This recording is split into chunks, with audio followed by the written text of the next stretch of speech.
ಹೋರಾಟಗಳು ಅದು ಇದೆಲ್ಲ ಮಾಡಿ ಮಾಡಿ ಮಾಡಿ ಮಾಡಿ ಮಾಡಿ ಏನಾಯ್ತು, ಕೇಂದ್ರ ಸರ್ಕಾರ 2016ರಲ್ಲಿ ಒಂದು ಕಮಿಟಿ ಮಾಡಿ ಅದ್ರ ಬಗ್ಗೆ ಒಂದು ಕೂಲಂಕಷವಾಗಿ ಒಂದು ಸಂಶೋಧನೆ ವರದಿ ಮಾಡಿ ಕೊಡಿ ಅಂತ ಹೇಳಿದಾಗ ಅವಾಗ ಒಟ್ಟು 21 ಡಿಸೆಂಬರ್ನ ಕನ್ಸಿಡರ್ ಮಾಡಿ ಆ ಕಮಿಟಿಯವರು ಒಂದು ರೆಕಗ್ನೈಸ್ ಮಾಡಿ ಸರ್ಕಾರಕ್ಕೆ ಒಪ್ಪಿಸ್ತಾರೆ.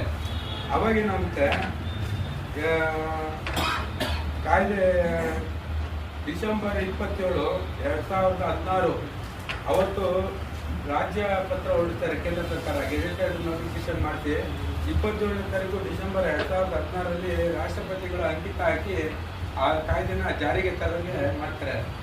ಇದರಲ್ಲಿ ಮುಖ್ಯಾಂಶಗಳು ಒಟ್ಟು 17 ಅಧ್ಯಾಯಗಳಿವೆ, 102 ಸೆಷನ್ಗಳಿವೆ ಈ ಕಾಯ್ದೆಯಲ್ಲಿ.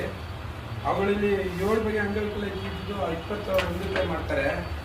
ಹಾಗೆ ಅಂಗವಿಕಲರಿಗೆ ಎಲ್ಲ ರೀತಿಯ ನಾಗರಿಕ ಹಕ್ಕುಗಳು, ಆಮೇಲೆ ಈ ಕಾಯ್ದೆಗಳನ್ನ ತತ್ವಗಳ ಆಧಾರದ ಮೇಲೆ ಕಾಯ್ದೆಯನ್ನು ರೂಪಿಸಲಾಗಿದೆ. ಘನತೆ, ಸಾಧ್ಯತೆ ಮತ್ತು ವೈಯಕ್ತಿಕ ಆಯ್ಕೆಗಳನ್ನು ಮಾಡಲು ಸ್ವಾತಂತ್ರ್ಯ ಇದೆ ನಮಗೆ.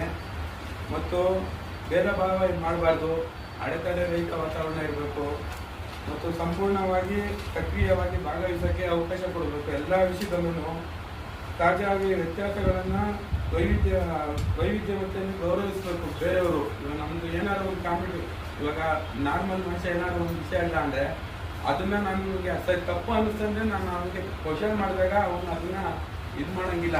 ಅದು ನಮಗೂ ಅಷ್ಟೇ ಅಧಿಕಾರ ಇದೆ, ಅದು ಕೊಡಬೇಕು. ಇದು ಸಮಾಜದಲ್ಲಿ ನೆಡ್ಕೊಂಡು ಬಂದಿರೋದು ಅವತ್ತಿಲ್ಲ. ಏನಾಗ್ತೈತೆ ಅಂದರೆ, ಪಾಪ ಅವ್ನ ಕೈ ಹಾಕೋದು ಬಿಡ, ಅವ್ನಿಗೇನು ಬಿಡ, ಹೆಂಗೋ ಊಟ ಹಾಕೊಂಡು ಸಾಕಾಗ್ತದೆ, ಏನೋ ಆಸ್ತಿ ಐತೆ ಹೆಂಗೋ ನೋಡ್ಕೊಂಡ್ರೆ ಆಯ್ತದೆ. ಅದು ಫಸ್ಟು ನಮ್ಮ ಸಮಾಜದಲ್ಲಿ ದೊಡ್ಡ ತಿಳುವಳಿಕೆ ಮೂಢನಂಬಿಕೆ ಉಟ್ಕೊಂಡೈತೆ. ಇವಾಗ ನಡೀತಾ ಇರೋದೆ ಏನಕ್ಕಂದ್ರೆ ನಮ್ಮ ಸಮಾಜದಲ್ಲಿ ನಮ್ಮನ್ನ ಯಾವತ್ತೂ ಕಡೆಗಣಿಸೇ ನೋಡ್ತಾರೆ, ಒಂದು ಸಹಾನುಭೂತಿ ನೋಡ್ತಾರೆ, ನಮಗೆ ಎಂಕರೇಜ್ ಕೊಡಲ್ಲ ಅವರು. ಯಾವ ಕೈಲಿ ಆಗಲ್ಲ ಬಿಡೋ, ಅವ್ರಿಗೆ ಏನು ಮಾಡ್ತಾರೆ ಪಾಪ, ಏನೋ ನೋಡ್ಕೊಂಡ್ರೆ ಆಯ್ತು ಅಂತ ಜೊತೆಲಿ ಹುಟ್ಟೋರೇನೆ ಆ ಥರ ಮಾಡ್ತಾರೆ. ತಂದೆ ತಾಯಿಗಳು ಅದಕ್ಕೆ ತೋರಿಸ್ತಾ ಇರ್ತಾರೆ. ಆದರೆ ಈಗ ಎಷ್ಟೋ ಜನ ತಂದೆ ತಾಯಿಗಳೆಲ್ಲ ಬಂದಾಗವೆ, ಅದಿರಲಿ, ಅದು ನಮಗೆ ಒಳ್ಳೇದೇ. ಅದು ಆಮೇಲೆ ಸಮಾನ ಅವಕಾಶ ಕಲ್ಪಿಸಬೇಕು ಮತ್ತು ಅಡೆತಡೆ ರಹಿತ ವಾತಾವರಣ, ಪುರುಷ ಮತ್ತು ಮಹಿಳೆಯರಿಗೆ ಸಮಾನತೆ, ಅಭಿವೃದ್ಧಿ ಖಾತ್ರದ ಬಗ್ಗೆ ಗೌರವ ಈ ಕಾಯ್ದೆ ಮುಖ್ಯ ಉದ್ದೇಶ ಆಗಿರ್ತದೆ.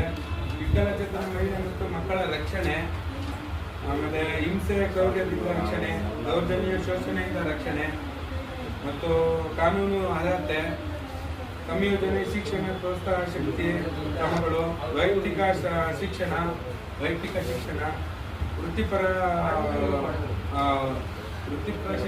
ವೃತ್ತಿಪರ ಕೆಲಸಕ್ಕೆ